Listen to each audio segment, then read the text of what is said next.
Hi guys, welcome to today's craft kit. Today I wanted to make adorable little cards with flamingos. I have this ribbon in the shop that is, well, there's leaf ribbon, which is so cute, and then also flamingo ribbon. It is adorable. So, of course, I had to use this today. So, what we're going to do for because we want to put all three flamingos on this card here, we are actually going to trim it right here so that you get the feet. You want to get the full length of the feet on those two. Chances are one of these might be a little bit shorter than the other, so just kind of keep that in mind. I'm going to kind of see what I can do there to kind of make that work. But I just wanted to give you a heads up. All right, then we have the coolest day ever because feeling pretty cool as a flamingo here. And then we have our green paper here. This little guy I figured would be perfect for like a little sunshine, but you can kind of play around with the idea. I always recommend that, sometimes people are like, well, I don't necessarily want to make the card that you make, and that's awesome. If you want to get inspired and do something else, please do. But if you want to make the card with me, here we go. So my thought is that this guy is going to go over here, and then I'm just going to check in here and see the length of this guy. So we have the coolest day ever. And I'm just going to kind of play around with my concept a little bit. Should be perfect. All right. Okay. So we're going to start out by putting some double-sided tape on the back side of this green paper here. And then we're going to lay this on the right-hand side. I probably should put something down so you can actually see what I'm doing here. There we go. Sometimes when I have a white card base, it's hard to see what I'm doing, so there we go. Little pieces, perfect. Right. Okay, so we're going to put the green here on the right-hand side, and there's going to be about 1/8 of an inch border on the top right and on the bottom. And then I thought this leaf ribbon would be perfect right here, this little strip. Now, what you're going to need to do is put a little bit of double-sided tape, and I recommend, since the leaf is a nice size here, just a tiny little bit of double-sided tape on the back side of one of the little leaves here. So it's just on the back side of the one leaf. All right, and I'm going to lay this down and just press that leaf in place. Actually, I probably need to do it more towards the top here. All right, and I'm going to do the same thing for the one here at the bottom. Making sure there's no tape sticking off of the edge of the leaf there. And then we're just going to go ahead and stick that in place as well. Okay. If it's kind of fluffy a little bit and moving, that's great. Not a problem. All right. So that way, if it doesn't stick all the way down, it's all right because the movement on this and the dimension it gives when it's just kind of flailing like that, actually, I really like. So I'm going to tuck this little stem underneath that guy, actually. Actually, I'm just going to trim this little stem off. There we go. All right. Oh, I think I'm actually going to put some double-sided tape on the back side of one more of my little leaves here, just to hold that down. Okay, so there we have our little leaves. Is this called a philodendron? I can't remember the name of this leaf. Some of you guys will know right away. Say, oh yeah, I'd say fill in the blank. I can't quite remember off the top of my head the name of that leaf shape, or the name of that plant. All right. Okay. To go underneath that, I think. The nice part about using repositionable double-sided tape is that it won't cure until tomorrow, so that means I have some time to kind of work with it and kind of play around with where I want to stick that. Some double-sided tapes, once you stick them down, they're permanent. All right, so then I'm going to do my little sunshine up here on the top. Recently what I've been doing, let me see if I can find my black pen here. Well, sometimes you can take a pen. I'm just going to show you with this pencil, but to make the sun look nice and hot, you can kind of do this kind of a thing, kind of in the middle of the sun there. But if you do it with a black pen, you can see the effect much more, and I don't seem to find my pen right here next to me, so that's fine. So I'm just going to leave it plain right now, but just know you can make the sun look hot, like, hot like in like Arizona heat kind of a look. But we'll just go with a plain old white, or plain old yellow circle right now. I'm just going to put that up here on the top. My sunshine.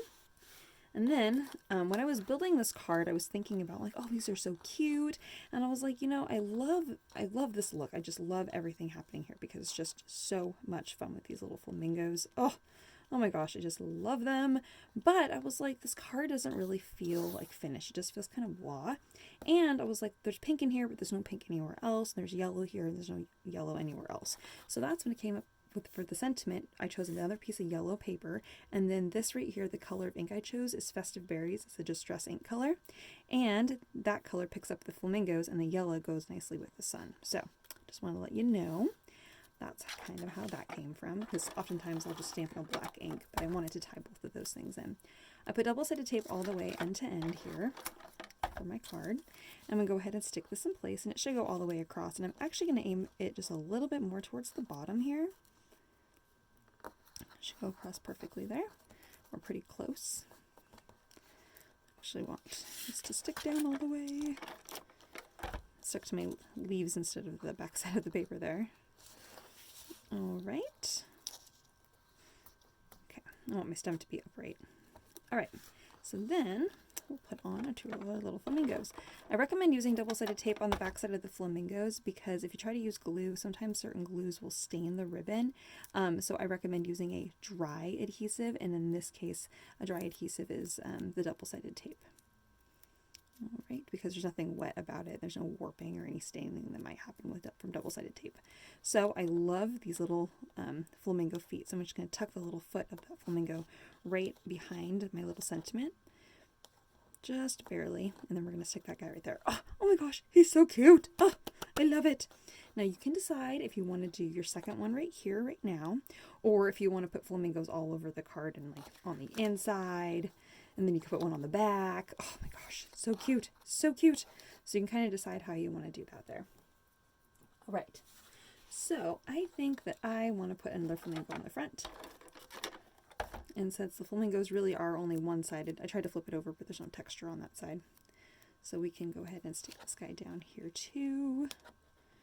And since I do have the one flamingo that, I don't know about you guys, but this flamingo looks like there's a leg chopped off here. So I'm just going to make him, I don't know, do flamingos, how does that work? When they're sleeping, do they still stand up? Do they ever sit down? Is it weird to do this? It kind of looks like a pink swan, doesn't it? I think I'm not going to trim off his legs. I think I'm just going to make him sit a little lower on my card. So I put some double-sided tape on the back side of him, and I'm going to put him on the inside of my card here. So in that way he's kind of peeking out. Now you should have at least a couple of these leaves left over from your the front of your strip here. So you're going to go ahead and trim off some of those. I would say if you happen to have three would be the perfect number, but if you only have two, that's okay. I'm going to put some double-sided tape actually down here, a little line of it right down here below the little flamingo. So it's double-sided tape right here and here. And then I'm going to take my leaves and just press them in place here. So it kind of looks like my flamingo is peeking out from the groves, which I love.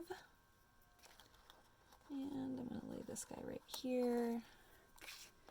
And I think I'm going to put this guy right here. All right.